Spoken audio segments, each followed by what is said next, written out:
throw. One-on-one. Davis has it. Touchdown. Carolina wins. Carolina is the Coastal Division champion. Javonte Williams to the left of Howell. He'll send him out into the flat right side. Howell looking, standing tall, lets it go. Man there. Touchdown! Touchdown, Carolina! The pistol. Jackson behind him. Hands off to Jackson. He tried a jump pass, and it's intercepted. Surratt intercepts it. Holy cow, Carolina's going to win. And off to Javonte Williams again. Pops it to the left. Javonte leaps over a man, crosses the 50, trucks over a defender, spins by another. Goodness gracious, he's down to about the 15, and he did absolutely everything in one carry. Here's the shotgun snap to Aguilar. Drops back. Pressure coming. Aguilar floats it up. Incomplete. No flags. Head on back up the mountain. Carolina wins it in double overtime. Loftus out of the shotgun. Throws to the end zone. Incomplete. Incomplete. The bell belongs to us. Carolina wins it. 47-45 in double overtime. Bernard fields it at the 26. Heading to the far side. Gio at the 35. Gio, he's at the 50. No, he's not. Yes, he is. Gio is going to take it for a touchdown. Are you kidding me? What's going on, guys? Welcome into another edition of the Heel Tough Blog podcast. It's your host, Anthony Pagnotta, here with you guys as always, and another recruiting edition of the podcast. Zach Hubbard riding alongside of me here this evening. And let's just get right into it, guys. Let's not waste a ton of time. There's going to be a couple of commitments that we talk about here on this edition of the podcast. But the most important one that we have to talk about is the commitment of Keeyun Chapman earlier today. This is a massive addition for Carolina on the 2026 recruiting trail. This was exactly what Carolina needed at the wide receiver position, considering the fact that Carolina, up to this point, they had two wide receiver commitments. There, are some people that believe that Jaden Jefferson is going to be, on the offensive side of the ball. There's other people that believe he'll be on the defensive side of the ball. So we got to figure that out. But ultimately, it really is Carolina came into the day with two wide receiver commits and two guys that, people liked. There's intangibles about them that they liked, but not necessarily guys that were building blocks for Carolina. Now you've got a guy that's a headliner in this class, one of the best players in this class at the wide receiver position, and a guy that honestly I think fits exactly what Carolina is looking for in a number one receiver. And as I mentioned, Keeyun Chapman joins his brother, Keeyun Chapman, as well as his high school teammate, Jamarian Gordon, as guys who have committed to Carolina within the last week plus. He's a four-star wide receiver, a guy that's ranked as the number 171 overall prospect and the number 24 wide receiver prospect in the class, according to 24/7 Sports composite player rankings. He hails from Jackson High School down there in Jackson, Alabama, a spot that Carolina now has a pretty strong hold on, a high school that's produced some really talented guys in this class. We mentioned the three of them, and then you've got Landon Duckworth, the starting quarterback for the team, that is probably going to go to either South Carolina or Ole Miss, one of those two schools. This is a guy, though, that last year led the team in receiving, 51 catches for 1,322 yards and 19 touchdowns on the way to all-region honors and a 4A state title. The year prior, he hauled in just 18 passes, but did turn it into 546 yards and 9 touchdowns. So a dynamic player down the field, a guy that can do a lot of things after the catch as well. But the thing is that, this Zack is exactly the type of guy that Carolina needed in this class. They needed someone that really has the production to go along with the talent. And I think they've got that in Keeyun Chapman.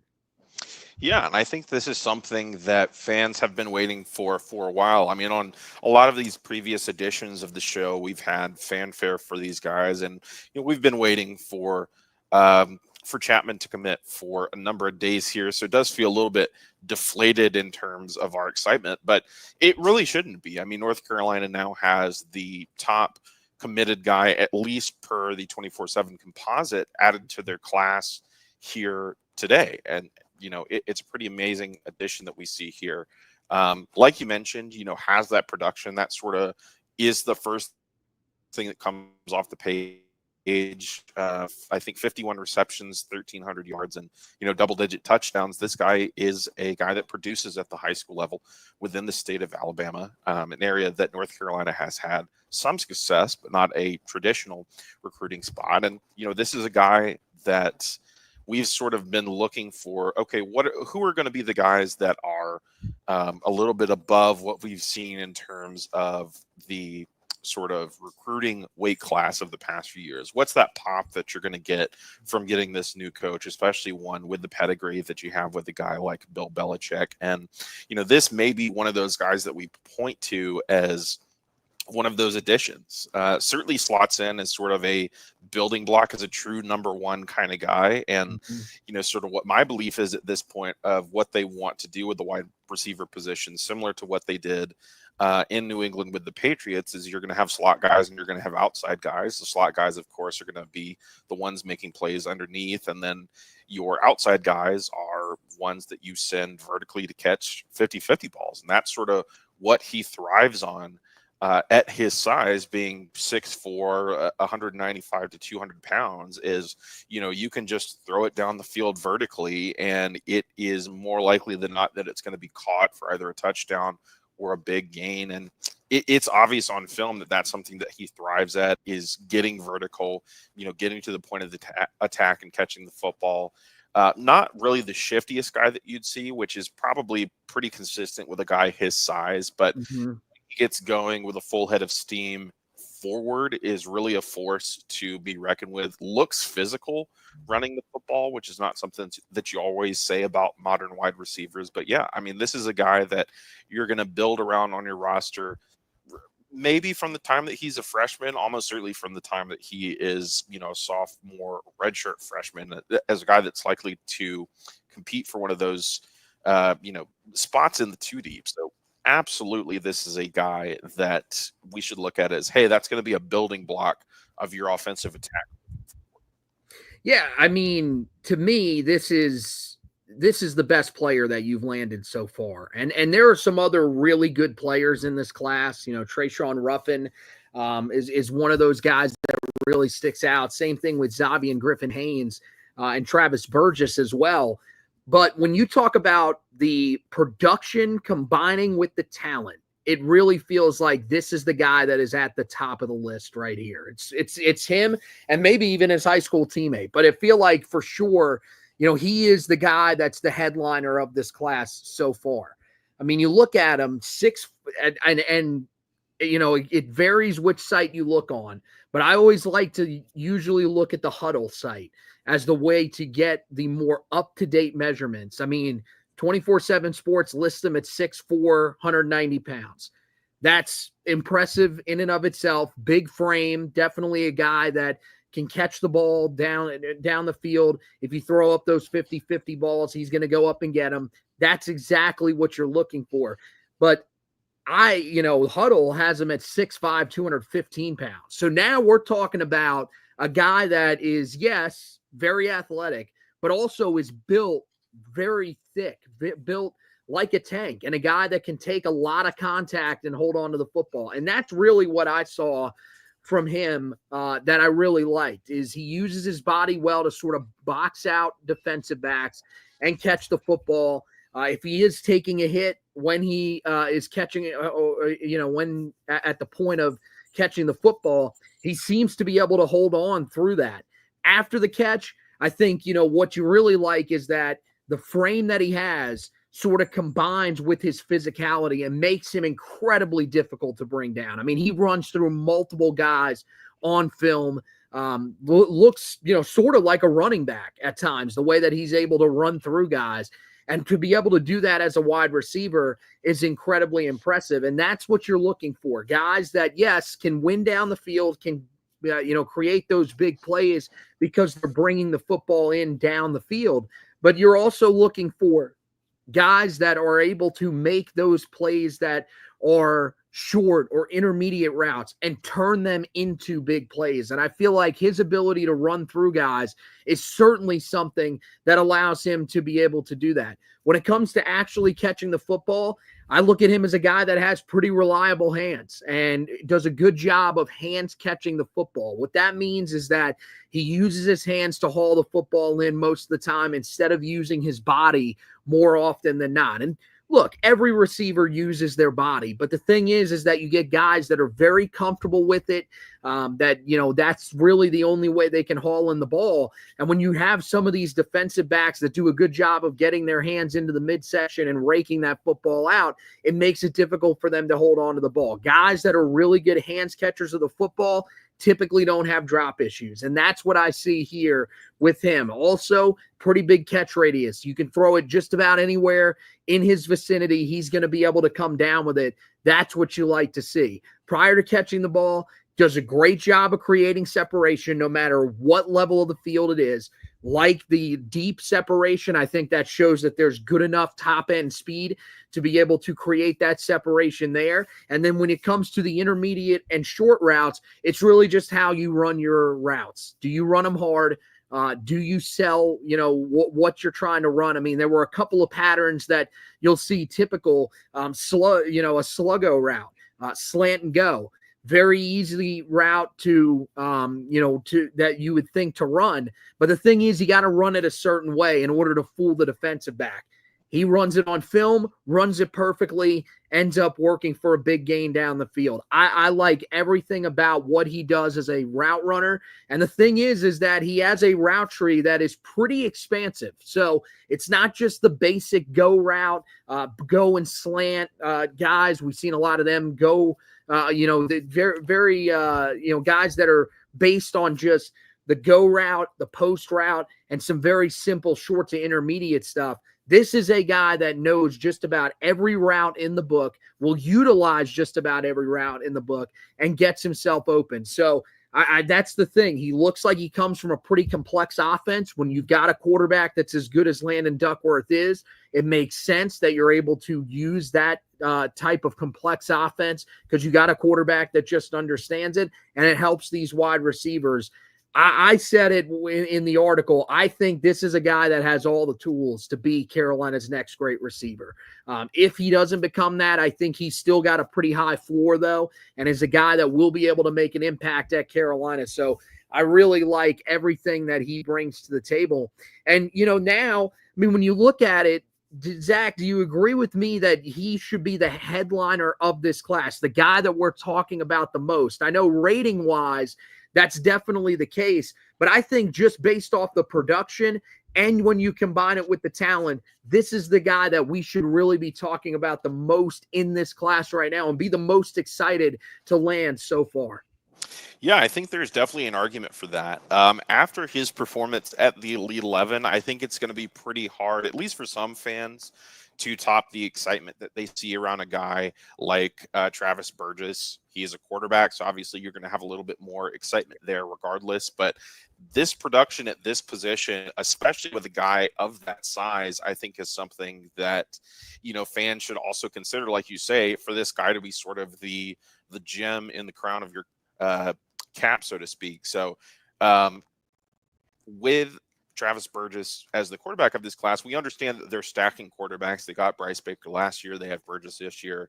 They're likely to pursue and get a guy in 2027 as well. But, with Keeyun Chapman at the wide receiver position, if he can block on the outside, which at his size, based on what's listed with his huddle or max preps, if he's at, 6'5", 210, 215, you certainly think he'd have, a good a good sort of handle or a good at least indication as to what his blocking can be, as opposed to some of these guys that are 6 foot 180. Then there's definitely a chance that he can get on the field as a freshman. And I think that sort of is another thing that you have to look at, is just that early play potential. When you look at the program that's being built here, I think that the sort of the Belichick program and this staff, just the program overall, wants to, get running with a head of steam. They're not trying to necessarily build for, year 3 or year 5. They want to get started now. And so we sort of see that in their portal pursuit. I think we see that in their high school pursuit as well. They're taking a lot of guys and just saying, if you're ready to come here and play football, we'll give you an opportunity to play football. So I sort of lean the way that you're looking at it, with him being a sort of being the headliner of this class, just because of that potential, that he's a guy that could be playing with, whoever the quarterback, whether that is another year of Gio Lopez or Bryce Baker or whoever. Mm-hmm. He could be a guy that we see on the field on Saturdays as early as, next fall. Yeah, I think the talent would definitely tell you yes. I think the big thing that you have to wonder is, what does this wide receiving core look like this year?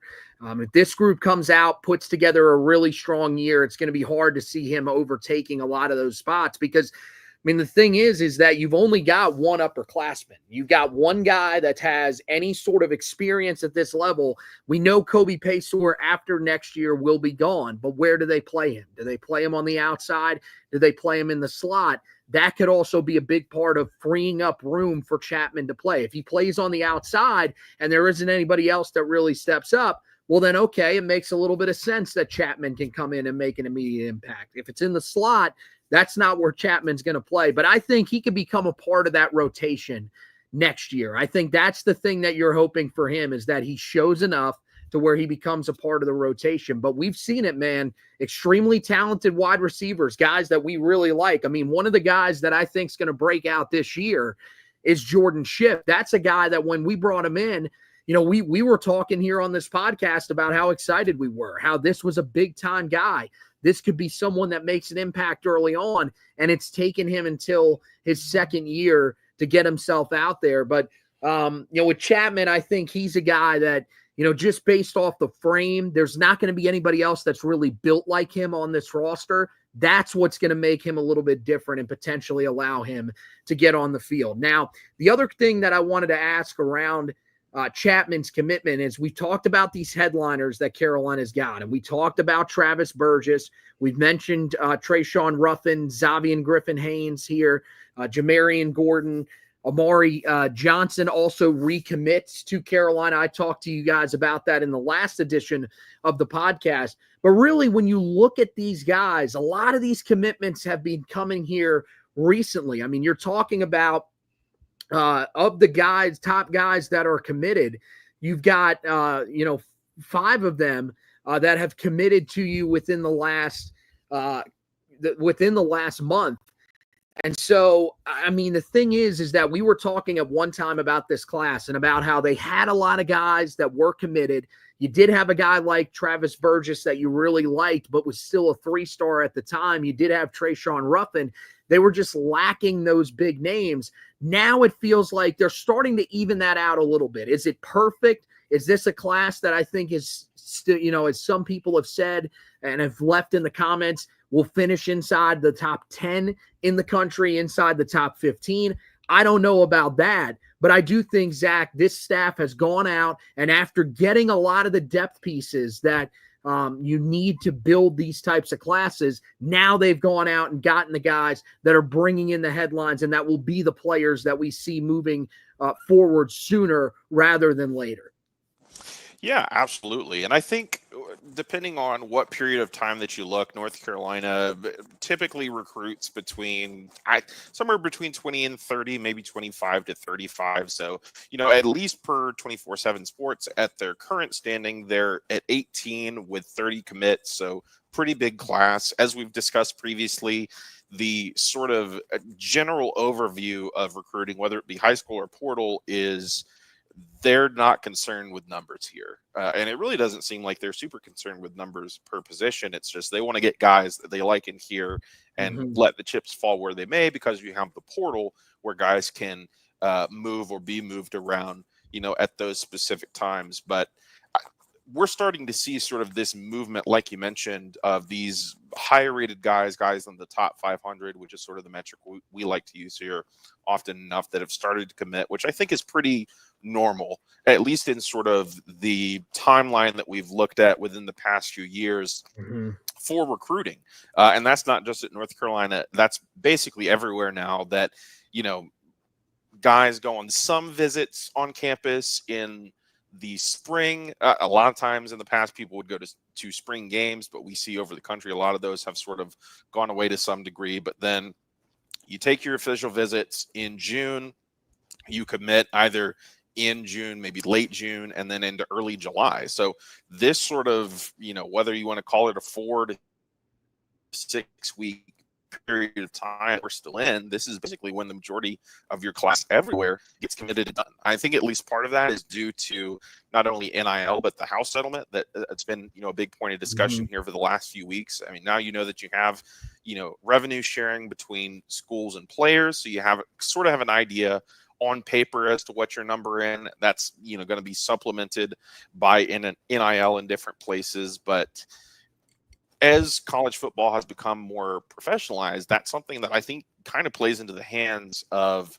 Bill Belichick and the GM Michael Lombardi, that are used to working with a, you know, with a pseudo salary cap. In the NFL, you know, it's a real salary cap. They're used to working with a spreadsheet. They're used to knowing, you know, we have this for this position that we find value, or for this guy. So I think they're well equipped to, you know, recruit at this level.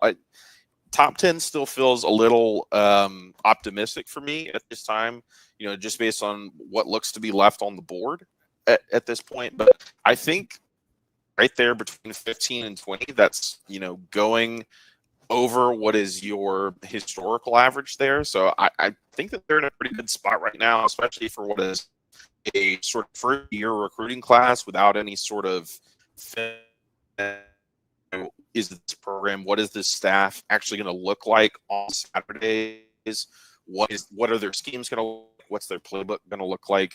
We're still sort of trying to get some information on that based on context, but we really don't know. A lot of these kids don't know as well. So I think we're still in some wait and see mode with that, but I think they're doing pretty good for where they're at. And it's going to be dependent at least to some degree on, you know, what does this fall look like, as we discussed, and what happens when you have something that you can really point to as we did this, we did that, as an incentive kid to, you know, join up.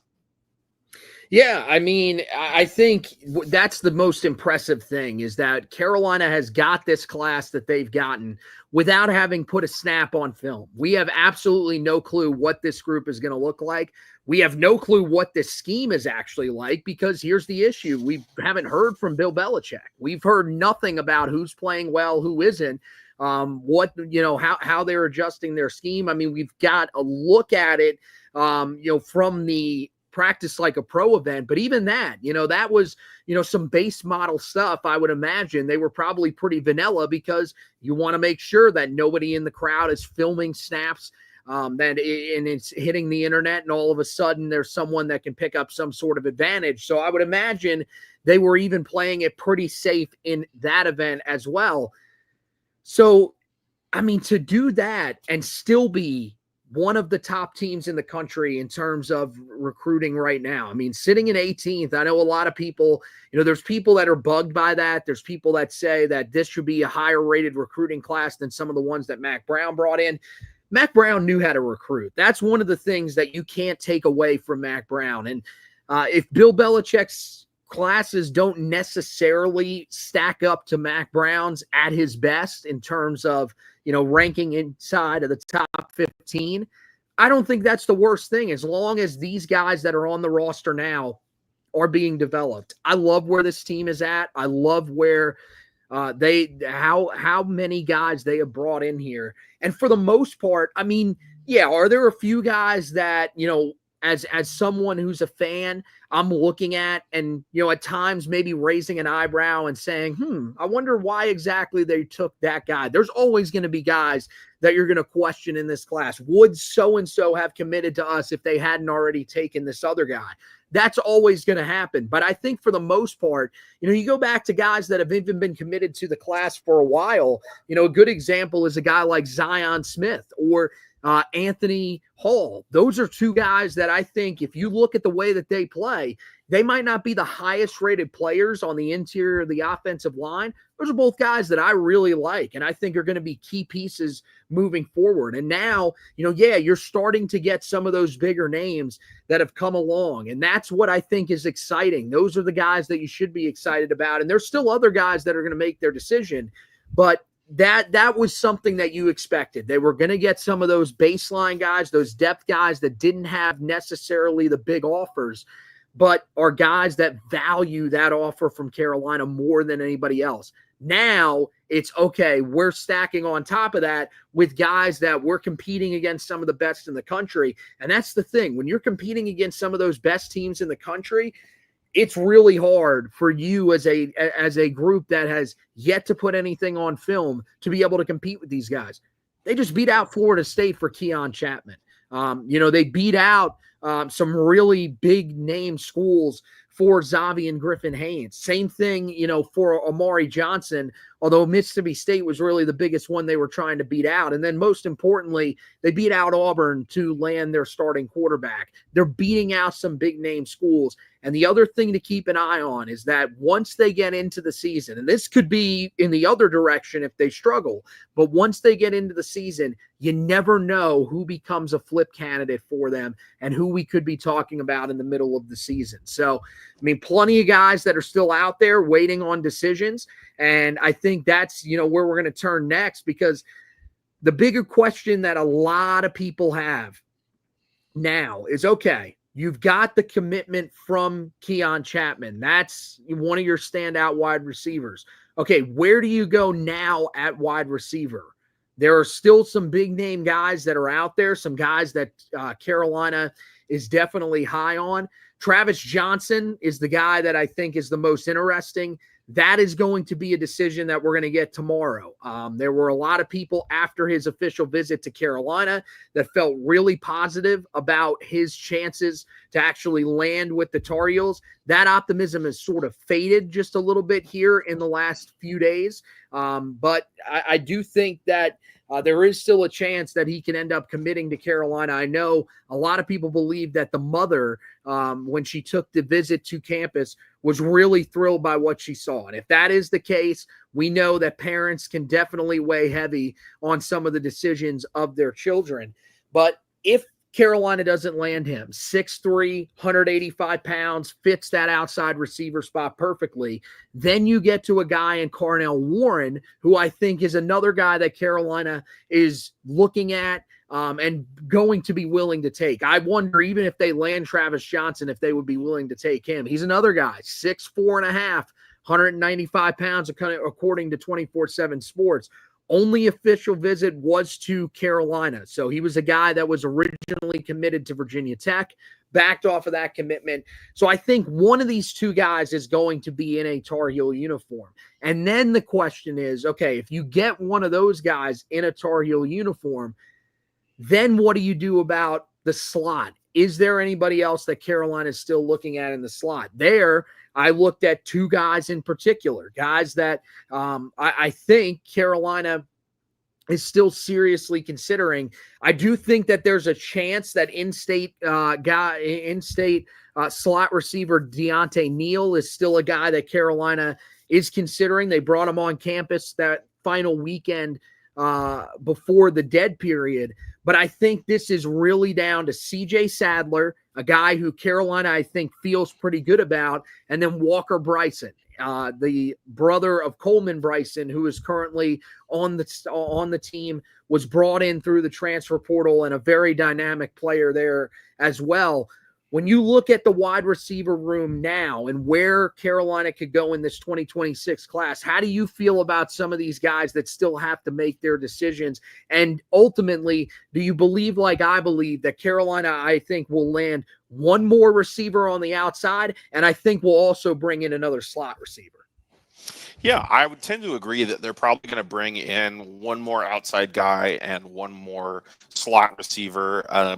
In Chapman, who we've discussed already, they have an outside guy. And then in the players that they had committed previously in Kamari Miles and Samarius Robertson, they have guys that maybe could fit either role, but probably lean more outside. So they at least want to have one of those slot guys, I think, if they can get them. In terms of what's already on campus, I mean, they have a pretty stacked, at least in terms of numbers, wide receiver room, and we think talent as well, but that remains to be seen here in the fall. They have what looks to be, I think, 14 scholarship wide receivers at the moment, and like you mentioned, only Kobe Paysauer is the one that has to leave. The others, we'll see. They brought in a number of guys in the transfer portal, so at least in the 85 scholarship days, we'd look at this position as one where they don't necessarily need to add more bodies, but it certainly seems like they're going to, or at least they have the opportunity to in that regard. At the outside spot, Travis Johnson, I believe, is committing tomorrow. It does look like Michigan has made a big push, though. Like we mentioned, it does appear that North Carolina is at least involved. So that's going to be one to continue to watch. And then also on the outside, Carnell Warren feels like a guy that is North Carolina's to lose at the moment. So we'll just have to wait and see what happens there with either guys based on what happens tomorrow. But then at the slot, it feels like it's probably going to be CJ Sadler. That's their selection over Walker Bryson. But he is from Detroit, Michigan.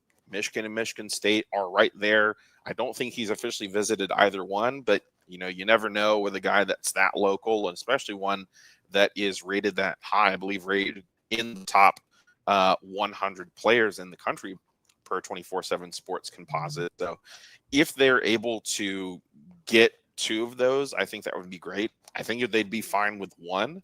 Right now, if I had to project, I think they'd get commitments from CJ Sadler and Carnell Warren, but we'll just have to wait and see. I still think there is recruiting to be done for all of these guys by all parties involved, especially in this sort of modern age of college football.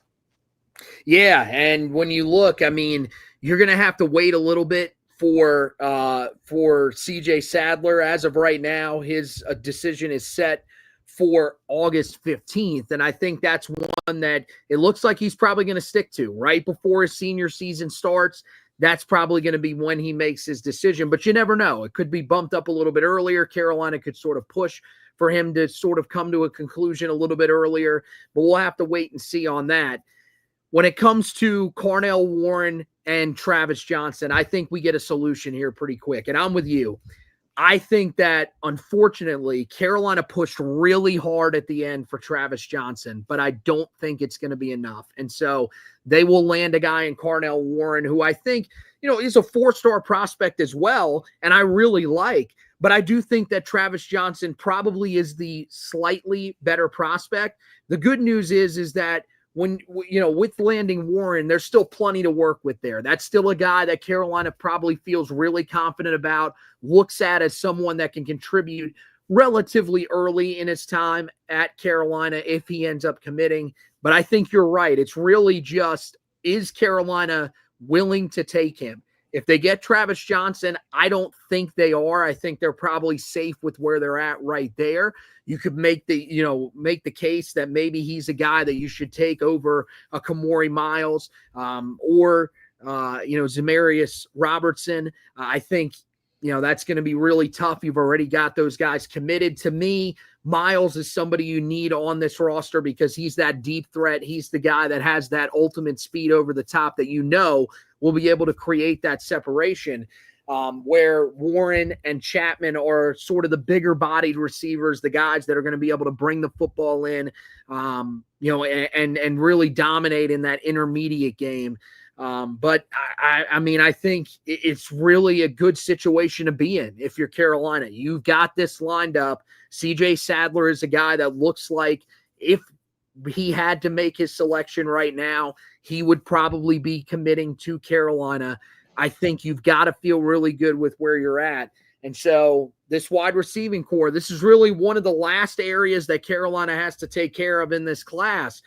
I do think they will be perfectly fine once they get through this. They'll have a healthy amount of guys in this receiving class, which will, ultimately probably lead to some tough decisions at the end of the year for some of the guys that are currently on the roster as to whether or not they're going to stay.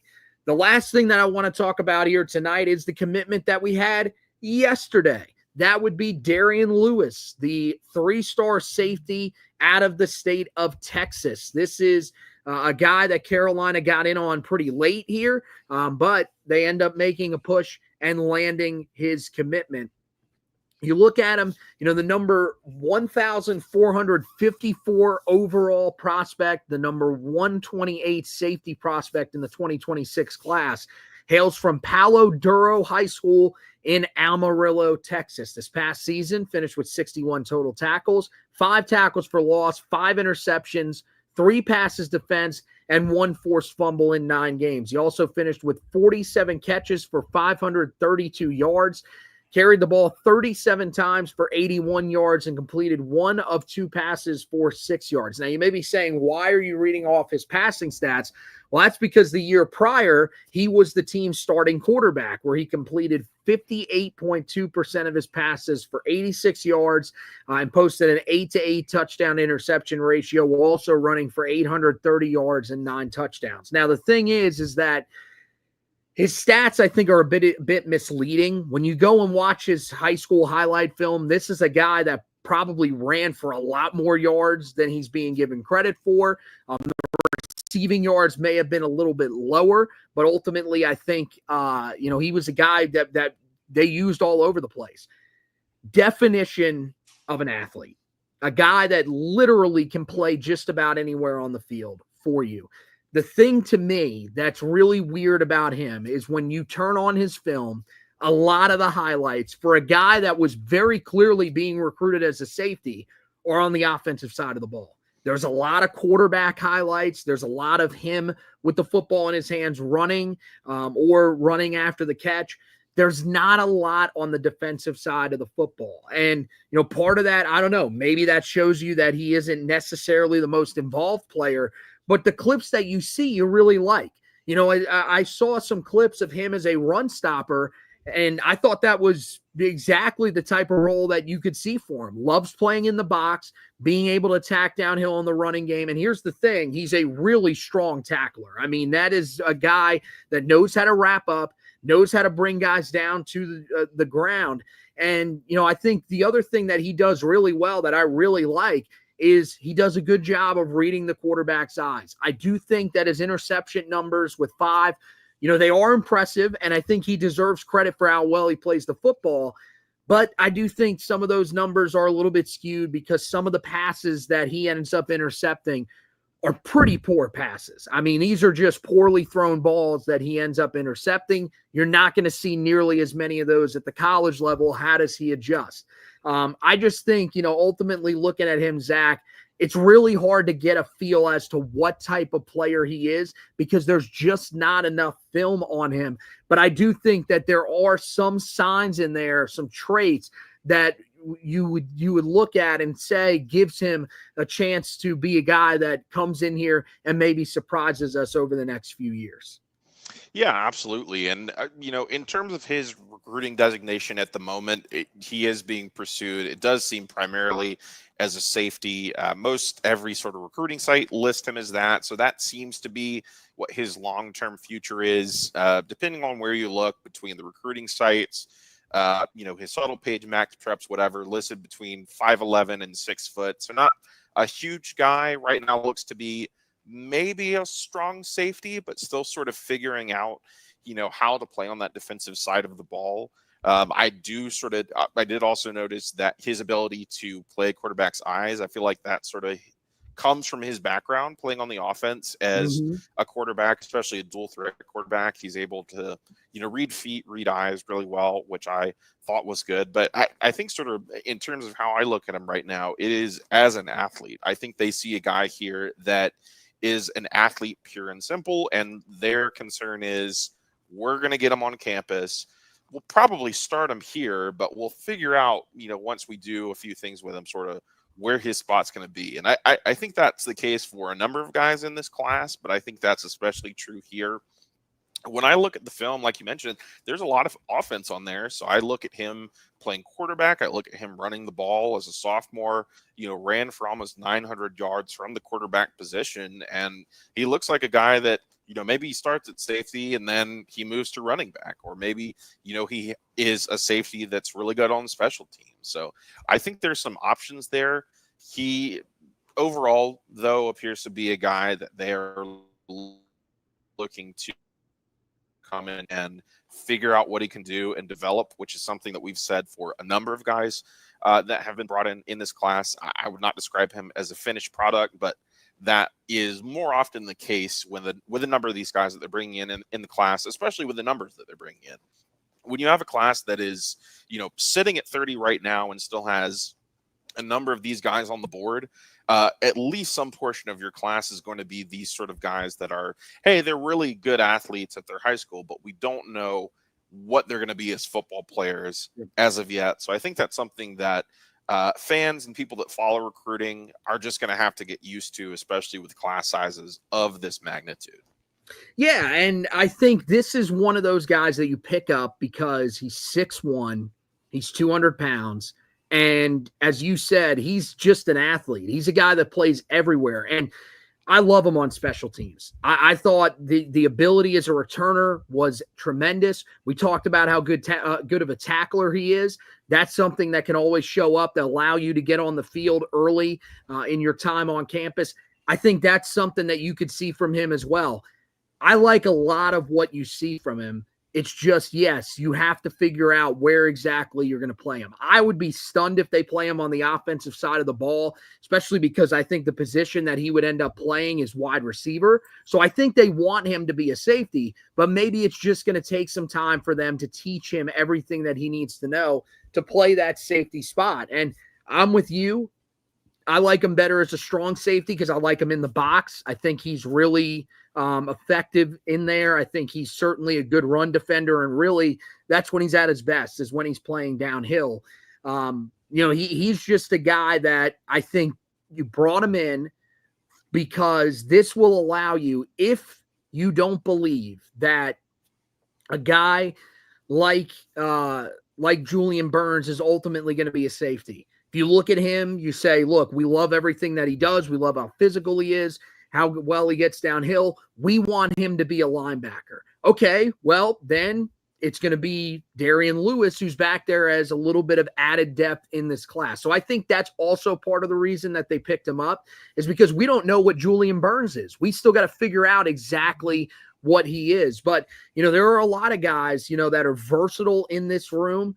This defensive back room, we saw when they added Amari Johnson back to the class. I think that's a guy that can play at either safety or corner. I do believe that Jamarian Gordon is a guy that can play either one of those and be very successful at it. So I like the mix that Carolina has in that room. There is some really talented guys, some guys that are clearly going to make an effect in that room. And then there's some other guys that are developmental, but that I think have some of the traits that you're looking for. And we've talked about it. These classes that Bill Belichick is going to put together, there are going to be a lot of them that are built on traits. A lot of the guys in the class are going to be guys that they look at. They say, these are things that we can't really teach you. And then we just want to get you into our system, and we can teach you everything that we need to be able to develop you into a good player. That's what's different from the way that Mack Brown recruited. Mack Brown and his staff, the goal and objective was to recruit as much talent as possible and hope that the talent would really translate over to the college level. It didn't necessarily. Now you're looking at a guy who's wanting his staff to develop guys a little bit more. So I think that's why you're seeing some of the guys that they're landing. Guys, that's going to wrap it up for this edition of the podcast. Make sure you head over to the website, HeelToughBlog.com. Read about these commitments that we just talked about. There's the article from last night up there about Darien Lewis. There's the article from tonight, or from earlier today, up there about Keeyun Chapman. Go check those out. Those go really in depth, and we would greatly appreciate you giving those reads on the website. It helps us out tremendously. So, make sure you check that out because you want all the information on all these guys, especially that article about Keeyun Chapman.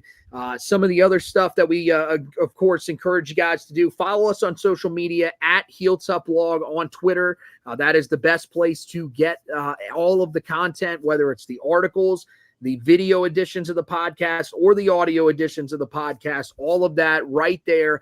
That is the account where that's all we tweet. That's the only stuff that we tweet. So you may say, hey, I follow you on your personal account, which I do appreciate, but no, we see Mets stuff on there. We see, Ranger stuff on there. Yeah, that's my personal account. So I'm going to, have a little fun talking other sports.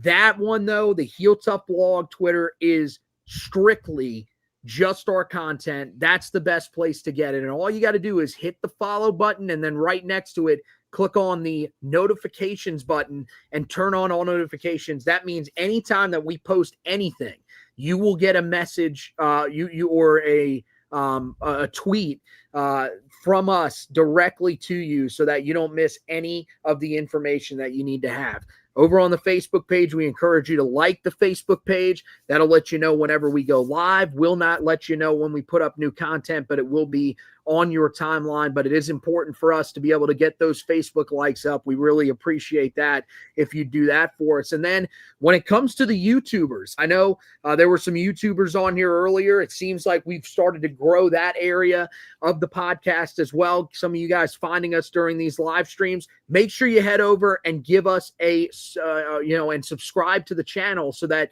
whenever we go live, you'll know that we are putting up another live video, or even if you miss it live, you can go back and watch it. We would greatly appreciate that. We're closing in on just about 400 subscribers, so that would be really cool if we could get to that point as well. And same thing with the people who are watching on the WFNZ account. If you are watching on there, we encourage you to subscribe to the page. That's the best way to make sure that you get all of the content from the station that we put up on there. And that's always an ever-growing YouTube channel.